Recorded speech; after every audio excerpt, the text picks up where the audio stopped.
जंगल, जीवन और आग। उत्तराखंड जल रहा है और साल दर साल जंगलों के झुलसने का सिलसिला जारी है। हर साल की तरह गढ़वाल और कुमाऊं के जंगल धधक रहे हैं। मौजूदा राज्य का 40% हिस्सा जल रहा है और वन्य जीव क्षेत्र का 1% हिस्सा इस आग की चपेट में है। 5 लोगों के मरने की सूचना है और 13,000 हेक्टेयर जंगल की जमीन जल के खाक हो चुकी है। जंगलों में आग हर साल लगती है और प्रशासन कहता है सब चंगासी। पर हर साल ये आग लगती क्यों है? सरकार का इसमें क्या रोल है? लापरवाही और जिम्मेदारी किसकी है? इससे निपटने के क्या तरीके हैं और उत्तराखंड इतना प्रभावित क्यों है, जानते हैं इस वीडियो में। लेकिन आगे बढ़ने से पहले इस तरीके की और उत्तराखंड से जुड़ी हुई कहानियों के लिए हमारे पहाड़ स्टोरीज के चैनल को लाइक, शेयर एंड सब्सक्राइब जरूर करें।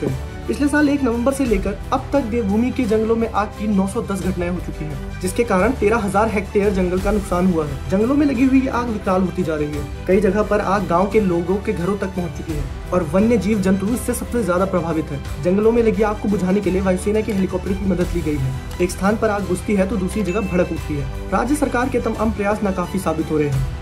सुप्रीम कोर्ट ने धामी सरकार को फटकार लगाते हुए कहा है कि क्लाउड सीडिंग या प्राकृतिक बारिश और इंद्र देवता पर निर्भर रहना इस परेशानी का निदान नहीं है। सरकारी फंड का सही से इस्तेमाल न करने और वन विभाग के अधिकारियों की ड्यूटी चुनावों में लगा देने की कड़ी आलोचना की है। जंगल की आग वन्य जीवन को प्रभावित करती है और अभी तो मई स्टार्ट हुआ है। गर्मी अपनी चरम सीमा पर जून तक रहेगी और जाहिर है इस तरीके की घटनाओं में और भी इजाफा होगा। पर जंगलों में आग आखिर लगती कैसे है? किसी भी आग को लगने के लिए 3 चीजें बहुत जरूरी होती है: फ्यूल, ऑक्सीजन और हीट सोर्स। हरे भरे जंगलों में ऑक्सीजन की मात्रा भरपूर है। फ्यूल का काम करती है सूखी घास, पत्ती। हीट सोर्स होती है भीषण गर्मी, सूरज की ताप या मनुष्य। जंगल की तेज हवा इस आग को फैलाने का काम करती है और प्रशासन की लापरवाही आग में घी का, और धीरे धीरे सारा जंगल इसके लपेट में आ जाता है। पर क्या जंगलों में आग अपने आप लगती है?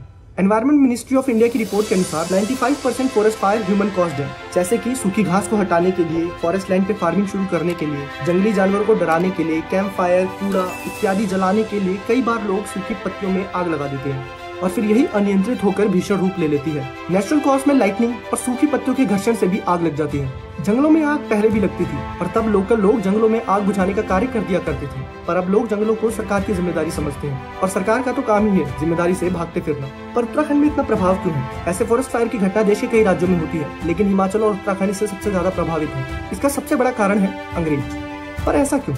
क्योंकि अंग्रेज अपने साथ लेकर आए थे पाइन ट्री यानी चीड़ का पेड़।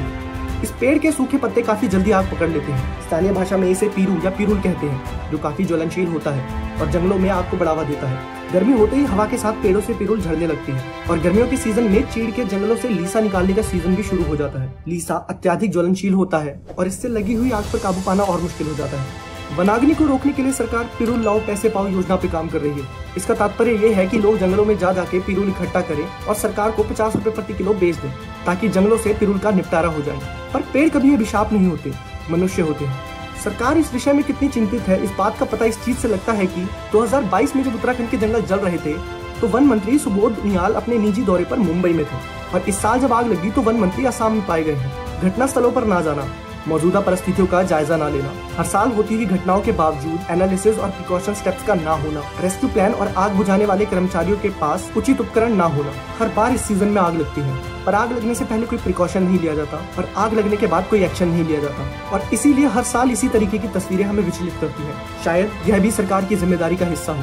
कहते हैं कि prevention is better than cure, इलाज से बेहतर रोकथाम होती है। जंगलों का जलना एक ऐसी आपदा है जिस पर सरकार को सबसे ज्यादा कठोर होना चाहिए और इस पर गंभीर चिंतन की आवश्यकता है।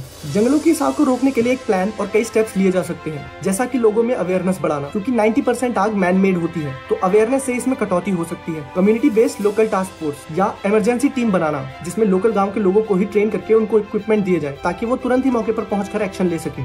Satellite based fire alert system और ड्रोन सर्विलेंस का भी यूज किया जा सकता है। फायर फाइटर्स को प्रॉपर संसाधन दिए जाए और आर्टिफिशियल रेन ऐसे मामलों में सहायक साबित हो सकती है। पर ये सभी उपाय तभी सक्षम है जब सरकार की इनमें दिलचस्पी हो। ग्लोबल टेम्परेचर बढ़ रहा है और फ्यूचर में ऐसे और इंसिडेंट बढ़ते रहेंगे और इन सब के जिम्मेदार होंगे हम। अगर ये समस्या हर साल की है तो ये सुलझती क्यों नहीं? ये सुलझती नहीं है या इसे सुलझाया नहीं जाता? ऐसी ही पंचप्रयाग से जुड़ी कहानी के लिए पहले वीडियो को देखें और सिलक्यारा दुर्घटना को उत्तराखंड की नजर से जानने के लिए ये दूसरा वीडियो जरूर देखें और हमारे पहाड़ चैनल को लाइक, शेयर, सब्सक्राइब करना बिल्कुल भी ना भूलें।